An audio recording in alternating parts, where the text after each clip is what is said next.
Hi friends, welcome to spicy kitchen Tamil. நான் உங்கள் Veronica. இன்றைக்கி நம்ம கிச்சனில் ஒரு சூப்பரான டிஷ் தான் பார்க்க போகிறோம், எக் சில்லி.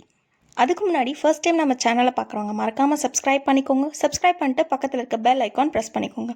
அப்போ தான் நான் போடுற எல்லா வீடியோஸும் உங்களுக்கு நோட்டிஃபிகேஷன்ஸ் இன்ஸ்டண்ட்டாக வரும். எக் சில்லிக்கு தேவையான இன்க்ரீடியன்ட்ஸ்: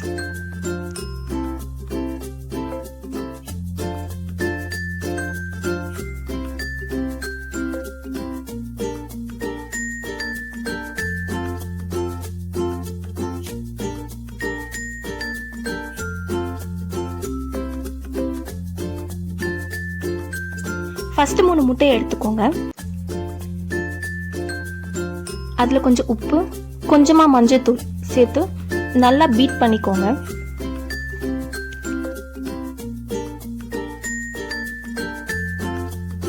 நல்லா பீட் பண்ணி நுர வர வரைக்கும் எடுத்துக்கோங்க. இப்போ இதை நம்ம ஸ்டீம் குக் பண்ண போகிறோம். நான் இட்லி சட்டியில் வச்சுருக்கேன். இதை ஒரு 10 நிமிஷம் ஸ்டீம் குக் பண்ணி எடுத்துக்கோங்க. குக் பண்ணதுக்கப்புறம் இப்படி இருக்கும்.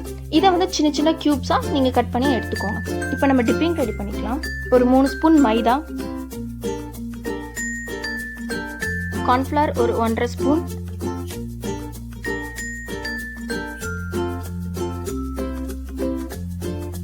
கரம் மசாலா 1/2 ஸ்பூன், அம்ச்சூர் பவுடர் இருந்துச்சுன்னா எடுத்துக்கோங்க, அது ஒரு 1 ஸ்பூன், சில்லி பவுடர் ஒரு 1 ஸ்பூன், அப்புறம் கொஞ்சமாக உப்பு சேர்த்து எல்லாத்தையும் ஃபஸ்ட் நல்லா மிக்ஸ் பண்ணிக்கோங்க.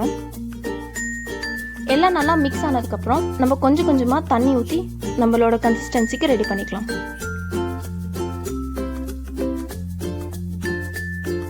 ரொம்ப தண்ணி ஆகிராமல் கொஞ்சம் கொஞ்சமாக தண்ணி ஆட் பண்ணி நீங்கள் ரெடி பண்ணிக்கோங்க. நம்மளோட டிப்பிங் ரெடி ஆனதுக்கப்புறமா நம்ம வேக வச்சிருக்க முட்டையை இதில் டிப் பண்ணிக்கலாம். ஒரு பேனில் ஆயில் சூடானதும் நம்ம டிப் பண்ணி வச்சுருக்க எக் எடுத்து இதில் டீப் ஃப்ரை பண்ணிக்கோங்க.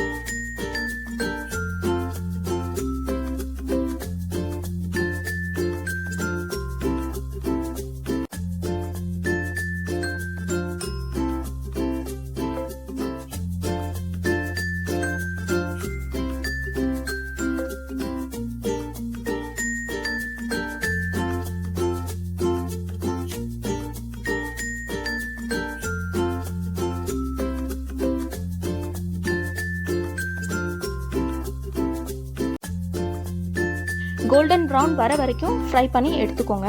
அடுத்து நம்ம சாஸ் ப்ரிப்பேர் பண்ணிக்கலாம். சாஸ் ப்ரிப்பேர் பண்ண ஒரு 3 ஸ்பூன் எண்ணெய் ஊற்றி ஆயில் சூடானதுக்கப்புறம் நம்ம பொடியாக நறுக்கி வச்சுருக்க பூண்டை போட்டு நல்லா ஃப்ரை பண்ணிக்கோங்க. இப்போது நம்ம சில்லி 2 எடுத்திருக்கேன். இது ஆப்ஷனல், வேணுங்கிறவங்க போட்டுக்கோங்க. இதுவும் போட்டு நல்லா ஃப்ரை பண்ணி எடுத்துக்கோங்க. பூண்டு நல்லா பொரிஞ்சதும் நம்ம பொடியாக நறுக்கி வச்சுருக்க வெங்காயத்தையும் போட்டு நல்லா பொரிச்சுக்கோங்க.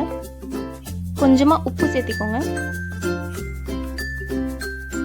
வெங்காயம் நல்லா பொரிஞ்சதுக்கப்புறம் tomato sauce 1 spoon, soya sauce 1 spoon, chilli sauce 1 spoon, 3யும் சேர்த்து நல்லா ஃப்ரை பண்ணி எடுத்துக்கோங்க.